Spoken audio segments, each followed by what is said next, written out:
Bismillahirrahmanirrahim.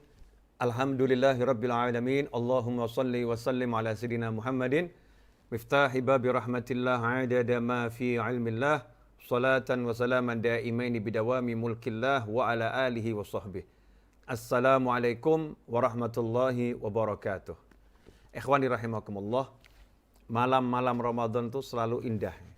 Malam-malam Ramadan selalu menyenangkan. Dan di antara rahasia Ramadan, subhanallah, kita menjadi mudah beribadah, ringan beribadah, dan tenaga itu seperti nggak ada lelahnya ya. Capek itu mudah dengan hilang, nggak terasa ibadah. Ini termasuk ma'unah, pertolongan yang Allah berikan kepada kita semua mukminin di bulan suci Ramadan. Nah, pada malam ini saya ingin mengajak semuanya untuk bersama-sama belajar lagi akhlak para nabi yang disebutkan di dalam Al-Quran maupun hadis Nabi Muhammad SAW. Pada episode kali ini kita akan belajar tentang mewujudkan hajat orang lain. Ya, bagaimana para nabi alaihi wassalam suka mewujudkan hajat orang lain, dan malam hari ini kita akan belajar dari Nabi Musa alaihi salam. Kalau kita buka di surat Al-Qasas, ya di surat Al-Qasas, kalau kita pelajari dari mulai ayat 24 ya dan seterusnya, maka kita akan melihat banyak pelajaran. Ya, kita akan melihat banyak pelajaran. Kisah Nabi Musa alaihissalam ketika Nabi Musa keluar dari Mesir, Nabi Musa kemudian pergi ke kota Madian. Ya, pergi ke kota Madian. Kota Madian adalah kota yang dari Mesir jarak perjalanannya kurang lebih 8 hari. 8 hari dari Mesir dengan kendaraan saat itu. Dengan kuda biasa ya atau dengan keledai, 8 hari perjalanan. Saat itu Nabi Musa alaihissalam karena melarikan diri dari kejaran Fir'aun, Nabi Musa tidak sempat berbekal, maka beliau hanya berbekal makanan itu cuman dedaunan dan sayur mayur. Bahkan beliau tidak sempat pakai sandal, nggak sempat pakai alas kaki. Sehingga dikatakan setelah menempuh 8 hari jalan kaki tanpa makanan yang layak, tubuh Nabi Musa alaihissalam kurus kerontang ya, kering, kurus. Bahkan dikatakan perutnya itu hampir bertemu dengan punggungnya. Itu gambaran sangat kurusnya Nabi Musa alaihissalam. Kemudian beliau istirahat di bawah pohon sampai di tempat mata air. Ini biasanya orang dulu kalau sampai satu kota, ya istirahat cari di dekat mata airnya, karena mata air adalah sumber kehidupan.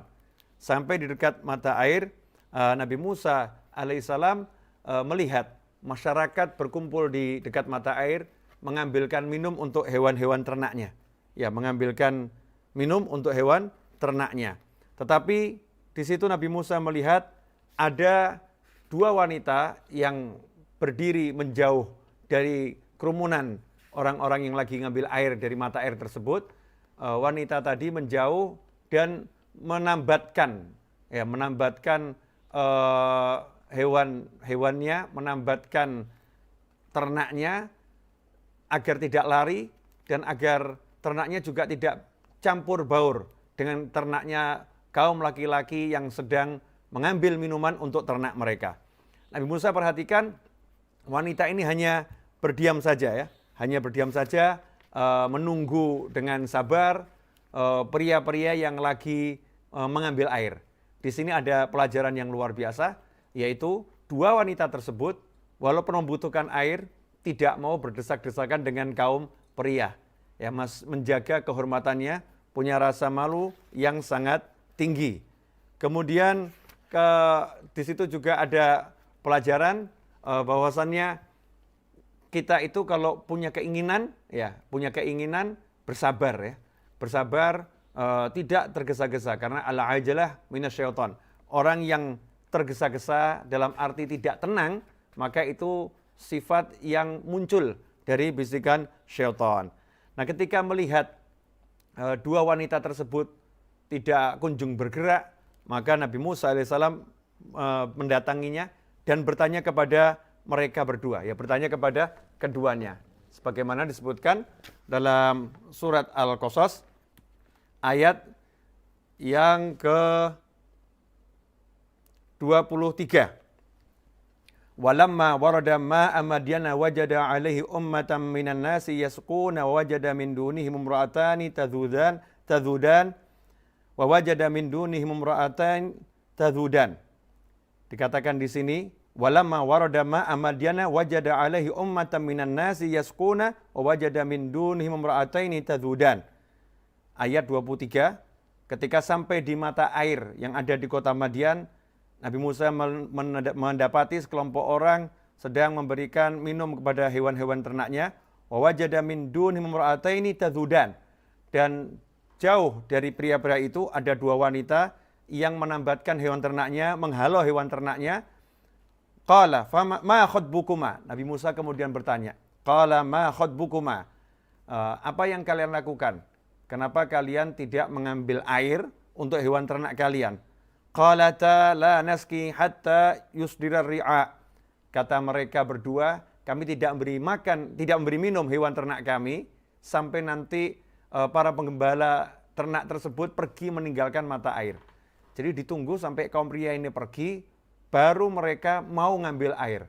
Padahal dikatakan di tafsir, mata airnya tersebut, sumurnya tersebut, setelah selesai kaum pria ini mengambil air untuk ternaknya, sumur tersebut ditutup dengan batu yang besar, yang batunya tidak bisa diangkat kecuali oleh 10 orang pria yang badannya gede.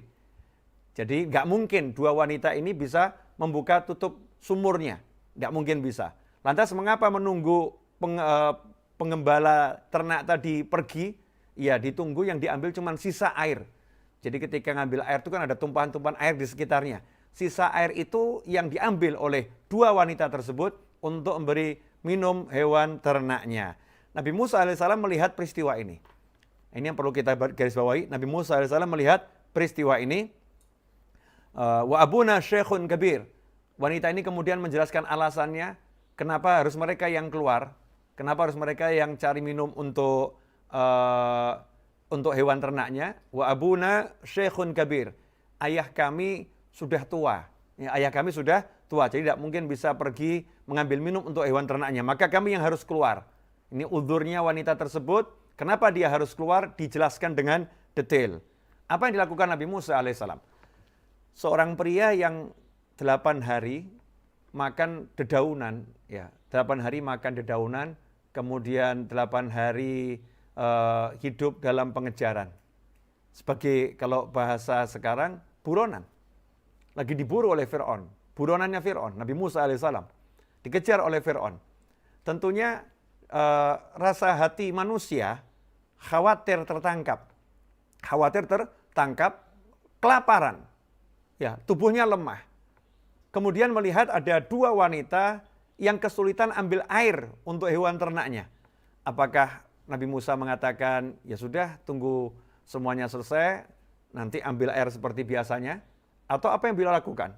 Ternyata Nabi Musa AS tidak tinggal diam, maka Nabi Musa dalam tafsir mengatakan, dikatakan menghalau pria-pria yang ada di situ, kemudian mengambilkan air untuk dua wanita tersebut. Di tafsir yang lain, Nabi Musa pun menunggu sampai semua penggembala pergi, kemudian Nabi Musa dengan kekuatannya mengangkat penutup sumur tadi dalam keadaan lapar, yang mestinya 10 orang yang mengangkat, Nabi Musa sendiri mampu mengangkatnya. Dan ini membuat heran dua wanita tersebut. Setelah itu Nabi Musa memberi minum hewan ternak mereka berdua, dan ternyata baru dikasih minum cuma 1 timba, kedua hewan ternaknya itu udah kenyang. Karena barokah. Ya, jadi hewan ternaknya orang soleh itu, wanita yang solehah atau pria yang soleh, hewan ternaknya pun berkah, makan sedikit udah kenyang. Nah kalau kita ini kira-kira berkah enggak ya? Ini hewan ternaknya loh, hewan ternaknya saja berkah, dikasih 1 timba udah kenyang itu. Nah ini sementara kita ini dikasih 4 piring nggak kenyang-kenyang ini. Ini keberkahan, lenyap keberkahan seperti itu. Kenapa nggak berkah? Mungkin lupa nggak baca doa, atau kita kurang ibadah, ya iman kita pada Allah kurang kuat, banyak keraguan dalam hati kita.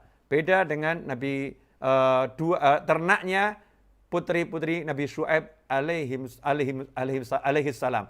Karena Nabi Syu'aib, dua wanita tersebut adalah putri Nabi Syu'aib alaihi salam. Jadi, ikhwani rahimakumullah, ada pelajaran menarik. Yang pertama, sebelum saya lanjutkan, yang pertama pelajarannya adalah wanita tadi tidak berbaur dengan kaum pria. Kemudian yang kedua pelajaran adalah sabar, ya, dan qanaah meskipun dapat sedikit qanaah. Yang ketiga pelajarannya adalah ini yang terpenting akan saya sampaikan dan kupas pada episode kali ini. Pelajaran yang ketiga adalah masalah Nabi Musa alaihissalam bertanya. Jadi mewujudkan hajat orang lain. Jadi lihat ada orang kesulitan, akhlaknya Nabi itu ya, akhlak yang nggak dibuat-buat. Dalam keadaan susah ini coba kita bayangkan ya, buronan itu biasanya orang kalau lagi diburu, orang lagi dalam keadaan banyak pikiran, nggak bisa mikirkan orang lain. Manusia itu kalau lagi banyak pikiran, nggak bisa mikirkan orang lain. Yang ada di kepalanya adalah, saya lagi suntuk, saya lagi punya masalah, beban hidupnya terlampau banyak, saya nggak sempat mikir kamu. Itu umumnya manusia.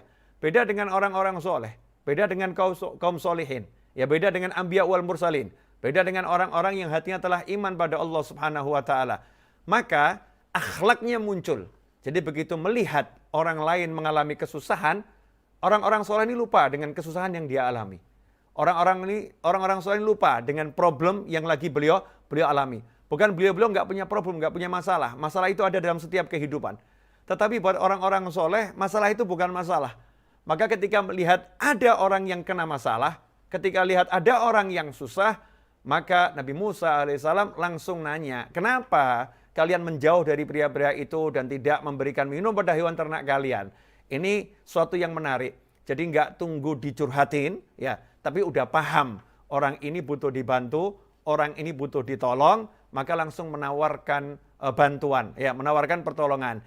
Jangan nunggu diminta baru memberi. Tetapi ya bagaimana kita menjadi orang yang bisa paham saudara kita ini butuh dan kita pun berusaha menyelesaikan masalahnya. Nah, ini yang pelajaran menarik dari Nabi Musa alaihissalam. Dan inilah yang dilakukan Nabi Muhammad sallallahu alaihi wasallam. Rasulullah SAW, Nabi kita Muhammad SAW adalah manusia yang paling perhatian kepada makhluk Allah yang lain. Ketika kita ingat saat Nabi Muhammad SAW pulang dari Gua Hira mendapatkan wahyu, Nabi Muhammad SAW menggigil, kemudian Sayyidatuna Khadijah radhiyallahu anha menyelimuti Nabi Muhammad SAW. Saat itulah Sayyidah Khadijah menenangkan Rasulullah SAW dengan kalimat, tidak mungkin Allah akan mencelakakanmu. Engkau adalah pria yang selalu membantu orang yang nggak punya pakaian, kasih pakaian. Yang kelaparan engkau beri makan. Orang yang nggak punya engkau santuni. Orang yang sudah memutuskan hubungan engkau datangi, engkau sambung.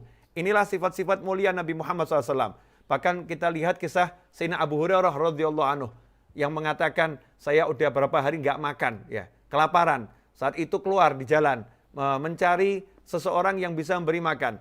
Lewat seorang sahabat Sayyidina Abu Bakar, Sayyidina Umar radhiyallahu ta'ala anhuma, tetapi tidak paham kalau Sayyidina Abu Hurairah lagi kelaparan. Tapi begitu lihat Nabi Muhammad SAW, Rasulullah melihat Abu Hurairah radhiyallahu anhu, Rasulullah tersenyum SAW. Kemudian mengatakan pada Abu Hurairah, ikut saya. Ya, ikut saya. Ceritanya sangat panjang. Kemudian diberi minum susu oleh Nabi Muhammad SAW. Nah, inilah kepekaan, ya, kepekaan sosial. Mengerti bahwasanya orang lain butuh pertolongan dan tidak membiarkan orang itu minta, ya, tapi memberi, ya, memberi terlebih dahulu tanpa diminta. Ikhwani rahimakumullah.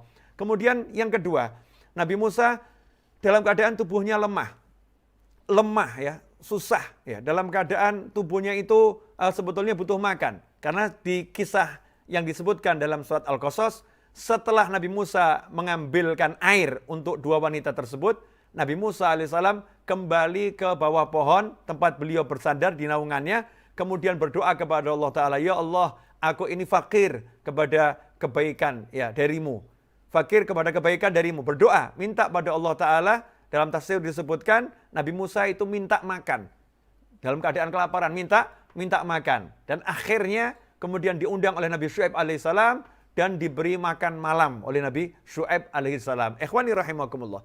Dalam keadaan kelaparan seperti itu, dalam keadaan punya pikiran, ya, sesuatu yang menjadi masalah, Nabi Musa memikirkan orang lain, mewujudkan hajat orang lain. Inilah yang diajarkan oleh Nabi Muhammad sallallahu alaihi wasallam. Sebagaimana kita ketahui, Rasulullah mengajarkan kalau hajat kita pengen diwujudkan oleh Allah Ta'ala, maka kita hendaknya mewujudkan hajat orang lain. Sungguhnya Allah akan mewujudkan hajat seorang hamba selama hamba itu mau mewujudkan hajat orang lain. Kalau kita buka di sini, saya mengutip beberapa ucapan sahabat di antaranya Fa'an ibni Abbasin radhiyallahu ta'ala anhuma, dari Sayyidina Abdullah bin Abbas radhiyallahu ta'ala anhuma, qal thalathatun, ada 3 kelompok manusia yang aku tidak bisa membalas jasa mereka. Jadi para sahabat, orang-orang soleh ini, kalau nggak ada orang yang minta tolong kepada mereka, nggak ada orang yang bisa ditolong oleh mereka, mereka itu suntuk. Jadi kalau ada orang minta tolong itu, mereka seperti mendapatkan rezeki. Ya, mirip dengan kita ya. Kalau ada orang minta tolong sama kita, oh, alhamdulillah rezeki datang ya, mirip dengan kita. Begitu saudara, betulkah mirip? Ya, cek diri kita masing-masing. Dikatakan oleh Sayyidina Abdullah bin Abbas radhiyallahu ta'ala anhuma, ada 3 kelompok manusia yang aku tidak bisa membalas ya jasanya. Yang pertama, rajulun wasa'ali fil majlis. Yang pertama, seseorang yang memberikan tempat kepadaku di satu majelis. Jadi kalau lagi duduk, ya banyak orang yang duduk di situ, ada orang yang mau memberikan tempat.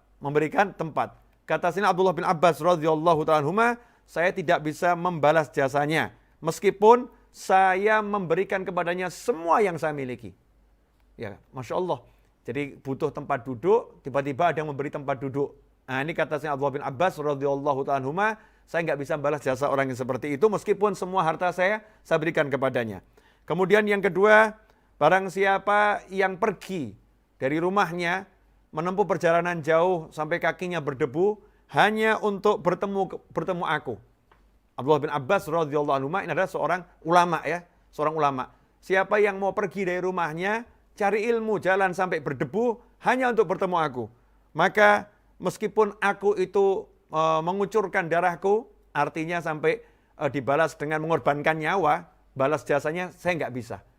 Walaupun korbankan nyawa untuk balas jasanya, saya belum bisa balas jasanya. Yang ketiga, dan aku tidak mampu membalas jasa seseorang yang dia itu mau, ya, seseorang yang mau mengungkapkan hajatnya kepadaku. Jadi untuk mewujudkan hajatnya dia minta tolong sama aku, maka aku tidak bisa membalas jasanya. Ikhwani rahimakumullah. Ya. Ini luar biasa loh. Ada orang yang punya hajat, terus datang ke tempatnya Sayyidina Abdullah bin Abbas, kemudian mengatakan, tolong bantu saya mewujudkan hajat saya ini. Kata Sayyidina Abdullah bin Abbas, saya tidak mampu membalas jasa orang tersebut. Karena dia telah mau ya menjadikan saya tempat untuk mewujudkan hajatnya. Dan dia melihat tidak ada orang lain yang bisa menolong dia kecuali aku. Maka ini adalah sesuatu yang aku tidak mampu membalas jasanya. Masya Allah. Sementara kita kalau ada orang datang minta tolong sama kita, lama-lama kita ngeluh ya. Ini kamu minta tolong terus, ini dia minta tolong nih. Emang saya ini tempat pertolongan. Emang saya ini biro yang akan nolong orang. Naudzubillah min dzalik. Mukmin kalau menjadi tempat yang dituju orang untuk agar selesai masalahnya, terwujud hajatnya, maka ini mukmin yang baik. Kemudian dikatakan oleh Faid bin Ishaq radhiyallahu anhu, Faid bin Ishaq berkata, kuntu indal Fudail bin Iyad. Dulu saya pernah duduk ya bersama Fudail bin Iyad radhiyallahu anhu. Fudail bin Iyad radhiyallahu anhu ini adalah seorang orang soleh, seorang ulama besar.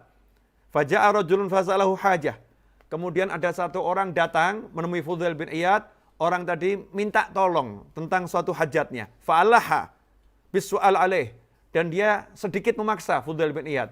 Ya, memaksa, tolong wujudkan hajat saya ini dengan paksaan. Fakultu la tu'dhi syekh.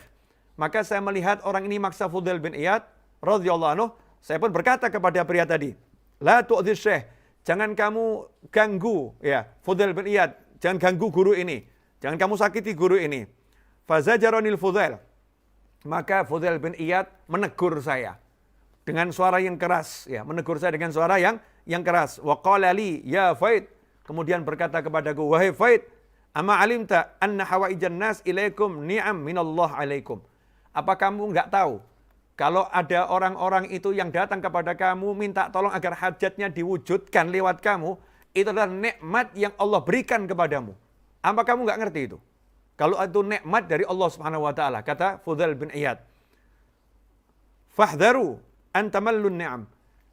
Hati-hati kamu, jangan sampai kamu bosan ya. Jangan sampai kamu bosan melayani orang yang membutuhkan pertolongan. Jangan sampai kamu bosan mewujudkan hajat orang lain. Karena itu nikmat dari Allah Subhanahu wa ta'ala. Sampai kalau nanti kamu bosan, ya dikasih nikmat yang namanya mewujudkan hajat orang, sama Allah dirubah nikmat itu menjadi bencana, menjadi musibah. Na'udzubillah min dzalik. Ala tahmad rabbak. Apakah kamu enggak bersyukur pada Tuhanmu yang telah menjadikan engkau maudhi'an tus'al, menjadikan kamu tempat yang didatangi orang untuk bertanya, tempat didatangi orang untuk minta pertolongan. Walam yaj'alka, dan Allah tidak menjadikan kamu tempat atau seseorang tas'al yang minta tolong. Jadi kamu harusnya bersyukur karena kamu jadi tempat orang minta tolong, bukan kamu menjadi orang yang minta tolong. Karena itu kalau ada orang minta tolong agar hajatnya terwujud di tanganmu, mestinya kamu bersyukur kepada Allah Subhanahu wa taala. Ikhwani rahimakumullah.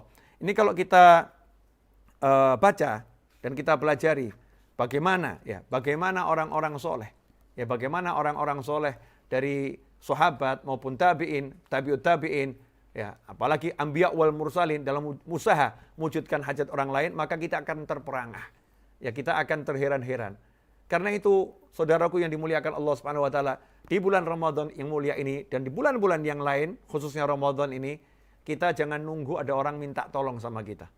Tapi kita berusaha agar tahu siapa yang butuh ditolong, dan kita ini butuh untuk menolong orang. Inilah akhlak yang termulia. Orang yang paham kebutuhan orang lain dan berusaha mewujudkannya sebelum orang itu minta tolong kepadanya. Mungkin ada yang nanya, Ustadz, Yai Habib, saya ini nggak punya uang, saya nggak punya uang. Nggak harus punya uang. Kalau kita punya mulut, kita punya kekuasaan. Kalau kita nggak bisa mewujudkan hajat secara langsung, tapi kita ini punya koneksi, kita punya teman, yang teman kita mampu dan teman kita dengar omongan kita.